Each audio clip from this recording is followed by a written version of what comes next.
Hi, welcome to week 5 of social policy.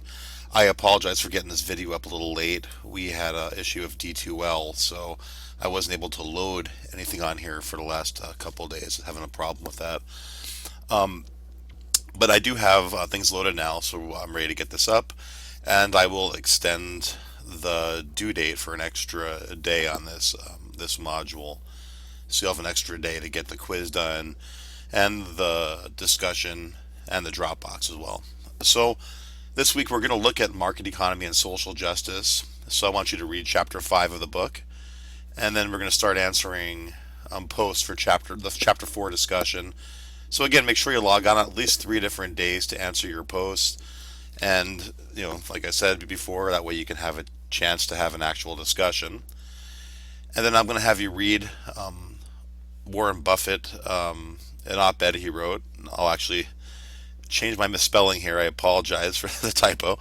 But he wrote an op-ed about taxes a couple of years ago, and it's an interesting look into the mind of one of the richest people in the world on his view on our tax policy in this country. And he basically points out that people who earn more money usually pay less taxes. So he talks about how flat our tax system really is already, and uses some interesting cases in his op-ed. And then I'm going to have you look at some more another writing. So it's looking at our tax system again, and it's showing how our tax system was designed. So the people writing this article argue that it was designed basically to save billions of dollars for the top earners in our country. Then I'm going to have you watch an interview with Dr. Jeffrey Sachs, and he's out of Columbia, New York. So he's a very famous economist, and he writes a lot about income inequality internationally, and he focuses nationally. In this, he does an interview, which is really interesting. He is very critical. So he is critical both of the Republicans in Congress at the time when he did this interview. This was in 2011, and he was also very critical of Barack Obama.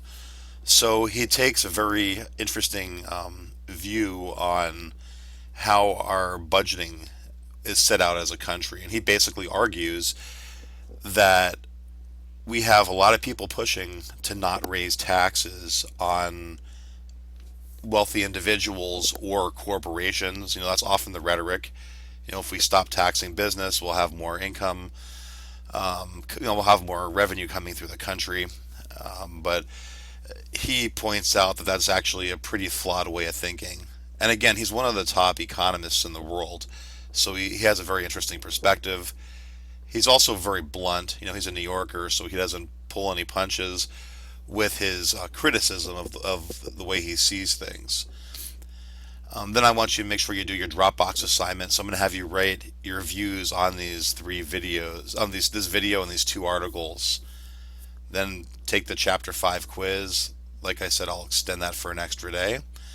And then I want you to post an initial post for the discussion for chapter 5.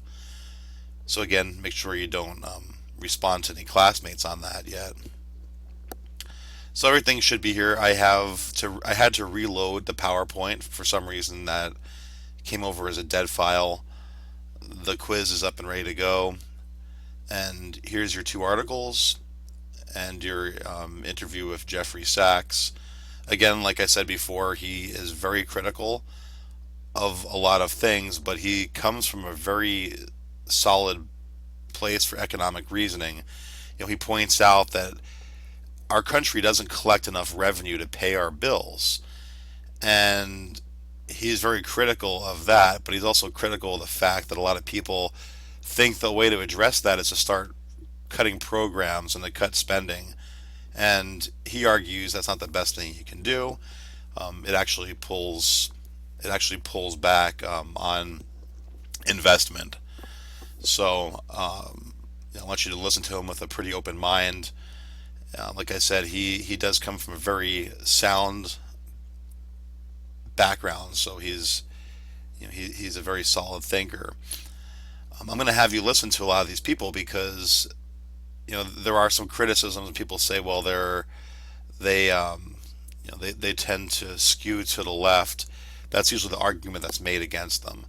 The truth is, they're usually pushing for economic equality and social justice, and they point out some obvious facts that we're not quite there, and we have some direction to go if we want to move towards more equality in this country or internationally.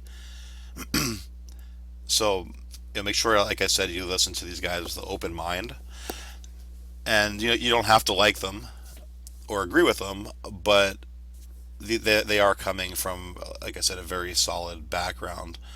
And then our discussion. So I want you to look at the primary, secondary, and tertiary labor markets. And this is something that I'm sure we can all relate to. Once you read this section of the textbook, and I want you to discuss the implications for social policy with our current labor market system in the United States.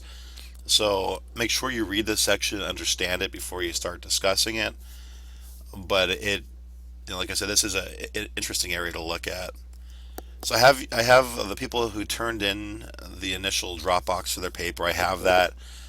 I will read them through and give some feedback if you need some. Otherwise, there might not, I might not have any suggestions for you. You might be going in a really good direction anyway. So I will get that back to you, and then next week I will put up another Dropbox so we can move along incrementally with this paper.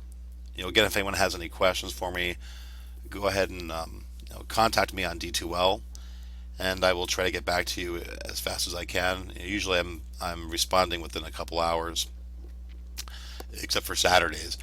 So, thank you, and like I said, if you have any questions, go ahead and contact me.